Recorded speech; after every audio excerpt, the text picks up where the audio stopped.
What's going on YouTube? Josh here checking in. Today I'm going to discuss the top 5 mistakes that I made as a beginner. Now, I'm almost 25 years old and I'm honestly a little bit embarrassed to say that I started lifting weights when I was about 13 or 14 years old. Because quite frankly, I just don't have over 10 years of strength or size to show for that. And most of that is due to the fact that I made some big mistakes early on in my lifting career that really impeded the rate of my progress. So the first one is going to be not prioritizing nutrition. Now, you know, as a bro, you know that protein's important. So I always made sure I got my protein shakes in, and I would try my best to have, you know, chicken and beef and eggs and, you know, other sources of protein. But essentially the only thing that I counted on occasion was my total protein intake, and, you know, that's pretty much it. I didn't really consider total calories, because the bottom line is, if you're chronically under eating, how can you expect to put on any decent amount of size and gain any decent amount of strength, especially as a beginner? Certainly as a more intermediate or advanced lifter, it's possible to really gain strength without gaining too much size. But generally, you know, when you're a beginner lifter, you've got a lot of progress to be made, and there's quite a bit of gains to be made. But if you're just chronically under eating, that's never going to happen. So that was mistake number 1. Only really counting protein and not really prioritizing nutrition as a whole, specifically total caloric intake. Now, my second mistake sort of goes along with the nutrition one, and that's the fact that I basically relied on supplements way more than I should have. And by relying on them, basically they didn't do anything. Because, you know, supplements are really there to supplement your nutrition and your training, right? They're there to get you that extra maybe 5% that you can't attain with just hard training and hard nutrition alone. Strict nutrition, I should say. You know, creatine, pre-workouts, you know, any other stuff that was marketed. Back in the day, it was the NO boosters were big, which pretty much do nothing. All these fancy vitamins that you pretty much piss out. You know, before I really educated myself, I was spending easily $50 a month on supplements, and sometimes probably more than that. And you know, when you're a teenager, that's a pretty big chunk of money. And quite frankly, you know, looking back on that, it was mostly a large waste of money.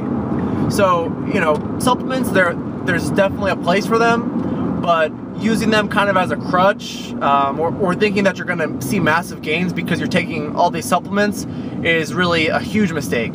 And because I was on the supplements, I think I probably didn't really prioritize as much, you know, educating myself about proper nutrition and about proper training.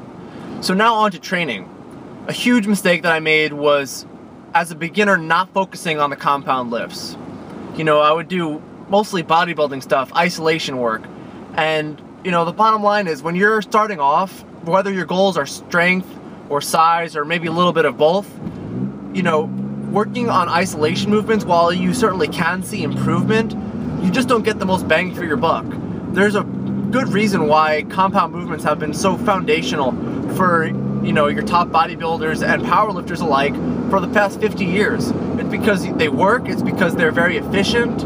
You can train many more muscles per workout using primarily compound lifts than you can using strictly isolation movements. Alright, so that was basically the third mistake that I made. And on the note of training, my fourth mistake was basically, when I would follow a program, I never really gave it enough time. You know, I would kind of go on bodybuilding.com or whatever the website was at the time and see whatever their latest program was and follow it for maybe 3-4 weeks, and then I would get kind of bored, and then, oh, you know, I read an article, this is 8 weeks to like, you know, great biceps, so I would do that program, and, you know, constantly going back and forth. I never really gave myself enough chance to progress. You know, obviously that would have been much better if I was following a program that included compound lifts, as I mentioned earlier, but the programs that I was following, you know, I would only follow them for a short period of time, and then I would jump to something else. And now finally, the very last mistake that I made as a beginner was really not prioritizing form. You know, now we'll say maybe once I started doing some of the compound lifts in the past several years, I kind of just did the lifts just to do them. And on the note of not prioritizing form, really goes hand in hand in that is not videotaping myself. You know, you can only tell so much in the mirror, and the bottom line is you need to really record your form, especially on the compound movements, because they're much more complex than people make them out to be. Certainly a squat or a deadlift may not be as mechanically complex as one of the Olympic lifts, but there are many nuances to it, and really working on that form as a beginner will pay huge dividends in the future by, one, preventing injury, and two, essentially ensuring that you can perform the movement most efficiently, which will therefore allow you to gain the most muscle and strength as a result of that. So those are my top 5 mistakes that I made as a beginner. Quick recap is basically: 1, not prioritizing nutrition; 2, relying on supplements too much; 3, not using compound movements; 4, program jumping; and 5, not prioritizing form. So I hope you guys found this video useful. If you liked the video, be sure to give it a like, and if you're not subscribed already, hit that subscribe button. I will catch you guys in the next video.